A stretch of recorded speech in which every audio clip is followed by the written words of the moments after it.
ओम शांति। ज्ञान सागर पतित पावन सर्व का सदगति दाता शिव बाबा ही हमारा बाप भी है, टीचर भी है और सतगुरु भी है। बाबा के द्वारा ही तो हमें ऊंच पद पाने का वर्षा मिलता है ना। कैसे हम पढ़ाई पढ़ते हैं और कैसे आगे पावन बनेंगे अगर बाबा की श्रीमत पर चलेंगे।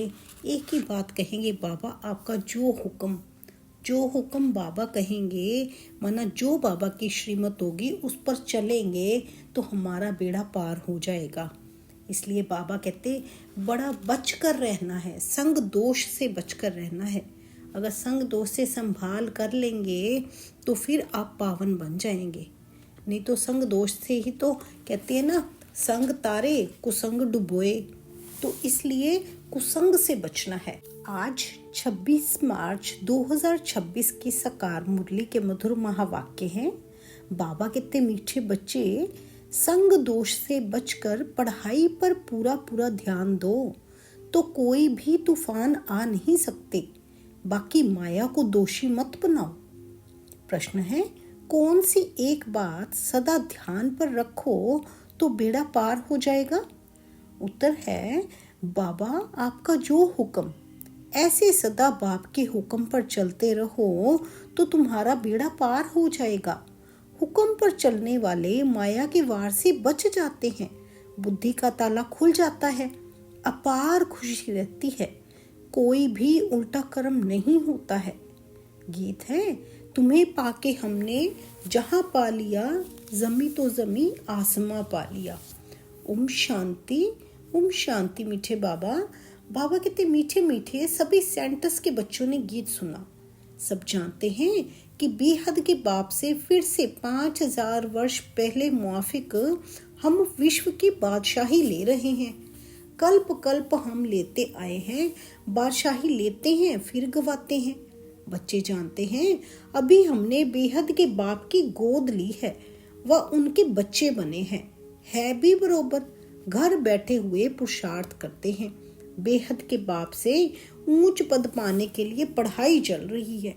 तुम जानते हो, ज्ञान सागर पतित पावन सर्व का सदगति दाता शिव बाबा ही हमारा बाप भी है, टीचर भी है और सतगुरु भी है। उनसे हम वर्षा लेते हैं तो उसमें कितना पुरुषार्थ करना चाहिए ऊंच पद पाने के लिए। अज्ञान काल में भी स्कूल में पढ़ते हैं तो नंबरवार मार्क्स से पास होते हैं अपनी पढ़ाई अनुसार। वहाँ ऐसे तो कोई नहीं कहेंगे कि माया हमको विघन डालती है, वह तूफान आते हैं। ठीक रीति पढ़ते नहीं हैं, वह बुरे संग में जाकर फंस पड़ते हैं, खेल कूद में लग जाते हैं, इसलिए पढ़ते नहीं हैं, ना पास हो जाते हैं। बाकी इसको माया के तूफान नहीं कहेंगे। चलन ठीक नहीं रहती तो टीचर भी सर्टिफिकेट देते हैं कि इनकी बद चलन है, कुसंग में खराब हुआ है। इसमें माया रावण को दोषी बनाने की बात नहीं है। बड़े बड़े अच्छे आदमियों के बच्चे कोई तो अच्छा चढ़ जाते हैं, कोई शराब आदि पीने लग जाते हैं, गंदे तरफ चले जाते हैं तो बाप भी कहते हैं कि कपूत हो गया। उस पढ़ाई में तो बहुत सब्जेक्ट होती हैं, ये तो एक ही प्रकार की पढ़ाई है। वहाँ मनुष्य पढ़ाते हैं, यहाँ बच्चे जानते हैं हमको भगवान पढ़ाते हैं। हम अच्छी रीति पढ़ें तो विश्व का मालिक बन सकते हैं। बच्चे तो बहुत हैं, फिर कोई पढ़ नहीं सकते संग दोष में आकर के ना। जो संग दोष में आ जाते हैं तो फिर पढ़ नहीं सकते ना, क्योंकि कुसंग लग गया। इसलिए बाबा कहते बड़ी संभाल करनी है। इसको माया को तूफान क्यों कहें? संग दोष में कोई पढ़ता नहीं है तो इसमें माया व टीचर व बाप क्या करेंगे? नहीं पढ़ सकते हैं तो चले गए अपने घर। ये तो ड्रामा अनुसार पहले भट्ठी में पढ़ना ही था। शरण आकर ली, कोई को पति ने मारा तंग किया तो कोई को वैराग्य आ गया, घर में चल नहीं सकी। फिर कोई यहाँ आकर भी चल गई, नहीं पढ़ सकी तो जाकर नौकरी आदि में लगी व शादी की। ये तो एक बहाना है। माया के तूफान से पढ़ नहीं सकते। ये उस समय की बात है जब शुरू में स्थापना स्टार्ट हो रही थी तो कुछ लोग आए, कुछ तो आगे चढ़ गए, नंबरवार ही पुरुषार्थ अनुसार ही तो पद मिलना है ना। तो कुछ लोग आकर भी वापस चले गए। तो बाबा कहते इसको माया के तूफान नहीं कह सकते, ये तो उनका खुद का चलन हो गया ना। इसलिए बाबा कहते हैं ना, अपनी चलन पर ध्यान देना है, संग पर ध्यान देना है, कुसंग नहीं करना है। आगे बाबा कहते ये नहीं समझते कि संग दोष के कारण ये हाल हुआ और हमारे में विकार जबरदस्त है। ये क्यों कहते हो कि माया का तूफान लगा तब गिर पड़े? ये तो अपने ऊपर मदार है। बाप, टीचर, सतगुरु की जो शिक्षा मिलती है उस पर चलना चाहिए। नहीं चलते हैं तो कोई खराब संग है, व काम का नशा व देह अभिमान का नशा है। सब सेंटर्स वाले जानते हैं कि हम बेहद के बाप से विश्व की बादशाही लेने के लिए पढ़ रहे हैं। निश्चय नहीं है तो बैठे ही रहते हैं। बैठे ही क्यों हैं? और भी बहुत आश्रम है ना। बाबा कहते हैं निश्चय नहीं है तो फिर यहाँ पे बैठे क्यों हैं? और भी तो बहुत आश्रम है ना, परंतु वहाँ तो कुछ प्राप्ति नहीं, एम ऑब्जेक्ट नहीं है। यहाँ पे तो एम ऑब्जेक्ट है ना, लक्ष्मी नारायण हमारी एम ऑब्जेक्ट है। अब बाबा कहते वे सब छोटे छोटे मठ पंथ टाल टालियाँ हैं, झाड़ वृद्धि को पाना ही है। यहाँ तो ये सारा कनेक्शन है। मीठे दैवी झाड़ का जो होगा वह निकल आएगा। सबसे मीठे कौन होंगे? जो सतयुग के महाराजा महारानी बनते हैं। अभी तुम समझते हो जो पहले नंबर में आते हैं उन्होंने जरूर अच्छी पढ़ाई पढ़ी होगी, वही सूर्यवंशी घराने में गए। ऐसे भी हैं गृहस्थ व्यवहार में रहते अर्पणमय जीवन है, बहुत सर्विस कर रहे हैं। फर्क है ना। भल यहाँ भी रहते हैं परंतु पढ़ा नहीं सकते तो और सर्विस में लग जाते हैं। पिछाड़ी में थोड़ा रजाई पद पा लेंगे। बाबा कहते पिछाड़ी में थोड़ी ना रजाई पद पा लेंगे ना। देखा जाता है बाहर गृहस्थ व्यवहार में रहने वाले बहुत तीखे हो जाते हैं पढ़ने और पढ़ाने में। सभी तो गृहस्थी नहीं है ना। कन्या व कुमार को गृहस्थी नहीं कहेंगे, और जो वानप्रस्थी हैं वे 60 वर्ष के बाद फिर सब कुछ बच्चों को दे खुद कोई साधु आदि के संग में जाकर रहते हैं। आजकल तो तमो प्रधान है तो मरने तक भी धंधे आदि को छोड़ते नहीं। आगे 60 वर्ष में वानप्रस्थ अवस्था में चले जाते थे, बनारस में जाकर रहते थे। ये तो बच्चों ने समझा है, वापिस कोई जा न सके, सदगति को पा नहीं सकते। बाप ही मुक्ति जीवन मुक्ति दाता है, वह भी सब जीवन मुक्ति को नहीं पाते। कोई तो मुक्ति में चले जाते हैं। अब आदि सनातन देवी देवता धर्म की स्थापना हो रही है। फिर जो जितना पुरुषार्थ करे उसी हिसाब से पद मिलेगा ना। उनमें भी कुमारियों को अच्छा चांस है, पारलौकिक बाप की वारिस बन जाती हैं। यहाँ तो सब बच्चे बाप से वर्षा लेने के हकदार हैं। वहाँ तो बच्चियों को वर्षा नहीं मिलता, बच्चों को लालच रहती है। फल ऐसे भी हैं जो समझते हैं कि ये भी वर्षा मिलेगा, वो भी लेवे, ये भी मिलेगा और वो भी लेवे, इनको क्यों छोड़े। दोनों तरफ पढ़ते हैं। ऐसे किस्म के हैं। माना जो बाबा से वर्षा मिल रहा है वो भी लें और उधर जो लौकिक में मिल रहा है वो भी लें, तो लालच करते हैं ना, वो क्यों छोड़े। दोनों तरफ पढ़ते रहते हैं। ऐसे किस्म के हैं। अब ये तो समझते हैं अच्छा जो पढ़ते हैं वे ऊंच पद पा लेते हैं, प्रजा में बहुत साहूकार बन जाते हैं। यहाँ रहने वालों को अंदर ही रहना पड़ता है, दास दासियां बन जाते हैं। फिर त्रेता के अंत में 3, 4, 5 जन्म करके राजाई पद मिलेगा। उनसे तो वे साहूकार अच्छे हैं जो सतयुग से लेकर उन्हों की साहूकारी कायम रहती है। गृहस्थ व्यवहार में रहकर साहूकारी पद क्यों नहीं लेना चाहिए। कोशिश करते हैं हम राजाई पद पावें, परंतु अगर खिसक पड़ते हैं तो प्रजा में अच्छा पद पाने का पुरुषार्थ करना चाहिए। वह भी तो ऊंच पद हुआ ना। यहाँ रहने वालों से बाहर रहने वाले बहुत ऊंचा पद पा सकते हैं। सारा मदार पुरुषार्थ पर है। पुरुषार्थ कभी छिप नहीं सकता। प्रजा में जो बहुत बड़े ते बड़ा साहूकार बनेगा वह भी छिपा नहीं रहेगा। ऐसे नहीं कि बाहर वालों को कोई कम पद मिलता है। पिछाड़ी में राजाई पद पाना अच्छा व राजा प्रजा में शुरू से लेकर ऊंच पद पाना अच्छा। बाबा कहते पिछाड़ी में राजाई पद पाना अच्छा व प्रजा में शुरू से लेकर ऊंच पद पाना अच्छा। गृहस्थ व्यवहार में रहने वालों को इतने माया के तूफान नहीं आते हैं। यहाँ वालों को तूफान बहुत आते हैं, हिम्मत करते हैं, हम शिव बाबा की शरण में बैठे हैं, परंतु संग दोष में पड़ते नहीं हैं। पिछाड़ी में सब मालूम पड़ जाता है, साक्षात्कार होगा, कौन क्या पद पाएंगे। बाबा कहते साक्षात्कार हो जाएगा, कौन क्या पद पाएंगे। नंबर वार पढ़ते हैं ना, कोई तो सेंटर्स को आपे ही चलाते हैं, कोई तो कहाँ तो सेंटर चलाने वाले से भी पढ़ने वाले तीखे हो जाते हैं। सारा पुरुषार्थ पर मदार है, ये सारा मदार ही तो पढ़ाई पर है ना, पुरुषार्थ पर है।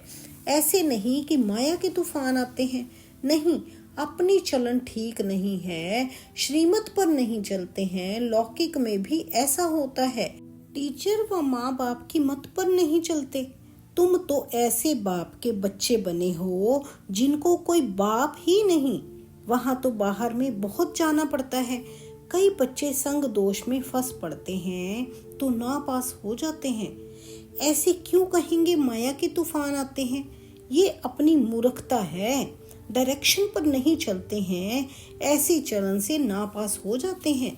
बहुतों को लालच रहती है, कोई में क्रोध, कोई में चोरी की आदत, आखिरी में मालूम तो पड़ जाता है ना, फलाने फलाने ऐसी ऐसी चलन के कारण चले गए, समझा जाता है शूद्र कुल के बन गए। उनको फिर ब्राह्मण नहीं कहेंगे, फिर जाकर शूद्र बन गए, पढ़ाई छोड़ दी, थोड़ा भी ज्ञान सुना तो प्रजा में आ जाएंगे। बड़ा झाड़ है, कहाँ कहाँ से निकल आएंगे। देवी देवता धर्म के और धर्म में कन्वर्ट हो गए होंगे, वे सब निकल आएंगे। बहुत आएंगे तो सब वंडर खाएंगे। और धर्म वाले भी मुक्ति का वर्षा तो ले सकते हैं ना, यहाँ कोई भी आ सकते हैं। अपने घराने में ऊंच पद पाना होगा तो वे भी आकर लक्ष्य लेकर जाएंगे। बाबा ने तुमको साक्षात्कार कराया था, वे भी आकर लक्ष्य लेकर जाते हैं। ऐसे नहीं कि यहाँ रहकर ही लक्ष्य में रह सकेंगे। कोई भी धर्म वाला लक्ष्य ले सकता है। लक्ष्य मिलता है बाप को याद करो। लक्ष्य एक ही है, शिव बाबा को याद करो, तो हर वक्त बाबा की याद में रहना है। आगे बाबा कहते शांति धाम को याद करो तो अपने धर्म में ऊंच पद पा लेंगे। उनको जीवन मुक्ति तो मिलनी नहीं है, ना वहां आएंगे, दिल लगेगी नहीं। सच्ची दिल उन्हों की लगती है जो यहाँ के हैं। पिछाड़ी में आत्माएं अपने पाप को तो जान जाए। बहुत सेंटर्स पर ऐसे भी हैं जिनका पढ़ाई पर अटेंशन नहीं है, तो समझा जाता है ऊंच पद नहीं पा सकेंगे। निश्चय हो तो ये नहीं कह सकते कि फुर्सत नहीं है, परंतु तकदीर में नहीं है तो कहते हैं फुर्सत नहीं है। ये काम है, तकदीर में होगा तो दिन रात पुरुषार्थ करने लग पड़ते हैं। चलते चलते संग में भी खराब हो पड़ते हैं। उनको ग्रहचारी भी कह सकते हैं। बृहस्पति की दशा बदल मंगल की दशा हो पड़ती है, शायद आगे चलकर उतर जाए। कोई के लिए बाबा कहते हैं राहु की दशा बैठी है, भगवान का भी नहीं मानते हैं, समझते हैं ये ब्रह्मा कहते हैं। बच्चों को तो ये पता ही नहीं पड़ता कि कौन है जो डायरेक्शन देते हैं। देह अभिमान होने के कारण साकार के लिए समझ पड़ता है कि कौन है जो डायरेक्शन देते हैं। देह अभिमान होने के कारण साकार के लिए समझ लेते हैं। देही अभिमानी हो तो समझे कि शिव बाबा जो भी कहते हैं वह हमें करना है। रिस्पॉन्सिबिलिटी शिव बाबा पर है, शिव बाबा की मत पर तो चलना चाहिए ना। देह अभिमान में आने से शिव बाबा को भूल जाते हैं, फिर शिव बाबा रिस्पॉन्सिबल नहीं रह सकता। उनको ऑर्डर तो सिर पर धारण करना चाहिए, परंतु समझते नहीं हैं कि कौन समझाते हैं। सो भी और तो कोई ऑर्डर नहीं करते, सिर्फ बाप कहते हैं मैं तुमको श्रीमत देता हूँ, एक तो मुझे याद करो और जो ज्ञान मैं सुनाता हूँ वे धारण करो और कराओ। बस यही धंधा है। अच्छा बाबा जो हुक्म, राजाओं के आगे जो रहते हैं वे ऐसे कहते हैं, जो हुक्म। वे राजाएं हुक्म करते थे, ये शिव बाबा का हुक्म है। घड़ी घड़ी कहना चाहिए, जो हुक्म शिव बाबा, तो तुमको खुशी भी रहेगी। बाबा कहते घड़ी घड़ी कहना चाहिए, जो हुक्म शिव बाबा, तो तुमको खुशी भी रहेगी। क्योंकि हर पल बाबा को याद करते रहेंगे तो खुशी तो ऑटोमेटिकली ही रहेगी ना। आगे बाबा कहते समझेंगे, शिव बाबा हुक्म देते हैं, याद रहेगी शिव बाबा की तो बुद्धि का ताला खुल जाएगा। शिव बाबा कहते हैं ये प्रैक्टिस पड़ जानी चाहिए तो बेड़ा पार हो जाए। परंतु यही डिफिकल्टी है, घड़ी घड़ी भूल जाते हैं। ऐसे क्यों कहना चाहिए कि माया भुलाती है? हम भूल जाते हैं, इसलिए उल्टे काम होते रहते हैं। बहुत बच्चियां हैं, ज्ञान तो बहुत अच्छा देती हैं, परंतु योग नहीं, जिससे विकर्म विनाश हो। ऐसे बहुत अच्छे अच्छे बच्चे हैं, योग बिल्कुल नहीं है। चलन से समझा जाता है, योग में नहीं रहते हैं, फिर पाप रह जाते हैं जो भोगने पड़ते हैं। इसमें तूफान की तो बात ही नहीं। समझो ये मेरी भूल है, मैं श्रीमत पर चलता नहीं हूँ। यहाँ तुम आए हो राजयोग सीखने, प्रजा योग नहीं सिखाया जाता यहाँ पे। माता पिता तो है ही, उनको फॉलो करो तो तुम भी गद्दी नशीन बनेंगे। इनका तो सर्टन है ना, ये श्री लक्ष्मी नारायण बनते हैं तो फॉलो फादर मदर। तो फॉलो मदर और फादर, मम्मा को और ब्रह्मा बाबा को फॉलो करना है। और धर्म वाले मदर फादर को फॉलो नहीं करते हैं, वे तो फादर को ही मानते हैं। यहाँ तो दोनों हैं, गॉड तो है क्रिएटर, मदर का फिर गुप्त राज है। माँ बाप पढ़ाते रहते हैं, समझाते हैं, ऐसे नहीं करो, ये करो। टीचर कोई भी सजा देंगे तो स्कूल के बीच में देंगे ना। ऐसे थोड़ी बच्चा कहेगा कि मेरी इज्जत लेते हो। बाप 5-6 बच्चों के आगे थप्पड़ मारेगा तो ऐसा बच्चा थोड़ी कहेगा कि 5-6 के आगे क्यों लगाया। नहीं, यहाँ तो बच्चों को शिक्षा दी जाती है, फिर भी नहीं चल सकते तो अच्छा गृहस्थ व्यवहार में रहते फिर पुरुषार्थ करो। बाबा कहते फिर नहीं चल सकते तो फिर अच्छा गृहस्थ व्यवहार में रहते फिर पुरुषार्थ करो। अगर यहाँ बैठे डिससर्विस की तो जो कुछ भी थोड़ा होगा वे भी खत्म हो जाएगा। नहीं पढ़ना है तो छोड़ दो, बस हम चल नहीं सकते, गलानी क्यों करनी चाहिए। ढेर बच्चे हैं, कोई पढ़ेंगे कोई छोड़ देंगे। हर एक को अपनी पढ़ाई में मस्त रहना चाहिए। माना बाबा कहते किसी को नहीं देखना, अपने को देखना है। किसी को देख के ये नहीं कि वो नहीं करता तो हम नहीं करें। हर एक को बस अपनी पढ़ाई में मस्त रहना चाहिए। बाप कहते हैं 1-2 से सेवा मत लो, कोई अहंकार नहीं आना चाहिए। दूसरे से सेवा लेना ये भी देह अहंकार है। जितना हो सके अपना काम खुद करो, किसी से भी सेवा नहीं लेनी है। बाबा को समझाना तो पड़े ना, नहीं तो जब ट्रिब्यूनल बैठेगी तब कहेंगे हमको पता थोड़ी था कायदे कानून का, इसलिए बाप समझा देते हैं, फिर साक्षात्कार कराए सजा देंगे। बिगैर प्रूफ सजा थोड़ी मिल सकती है। अच्छा समझाते तो बहुत हैं, कल्प पहले मुआफिक। हर एक की तकदीर देखी जाती है। कई सर्विस कर अपनी जीवन हीरे जैसी बनाते हैं, कई हैं जो तकदीर को लकीर लगा देते हैं। अच्छा, मीठे मीठे सिक्की लधे बच्चों प्रति माता पिता बाप दादा का याद प्यार और गुड मॉर्निंग। रूहानी बाप की रूहानी बच्चों को नमस्ते। हम सब रूहानी बच्चों की रूहानी माता पिता बाप दादा को गुड मॉर्निंग, नमस्ते, ओम शांति। शुक्रिया मेरे बाबा, शुक्रिया। धारणा के लिए सार है, बाप टीचर सतगुरु द्वारा जो शिक्षाएं मिलती हैं उन पर चलना है। माया को दोष ना देकर अपनी कमियों की जांच कर उन्हें निकालना है। अहंकार का त्याग कर अपनी पढ़ाई में मस्त रहना है। कभी दूसरों से सेवा नहीं लेनी है। संग दोष से बहुत बहुत संभाल करनी है।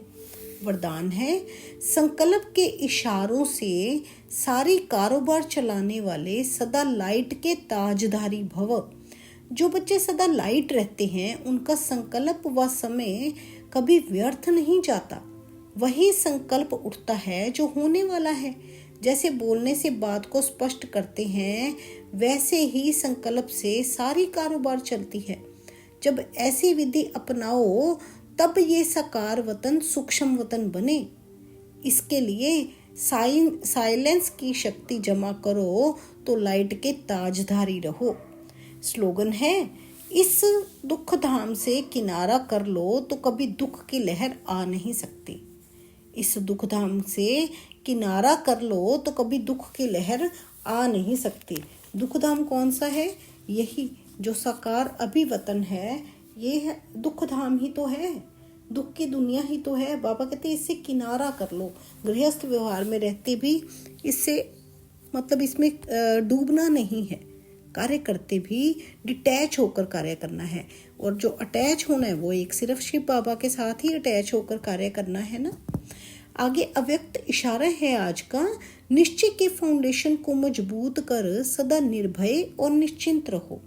जैसे कार में बैटरी जब थोड़ा ढीली हो जाती है तो कार अपने आप नहीं चलती, तो दूसरों से थोड़ा धक्का लगवाते हैं।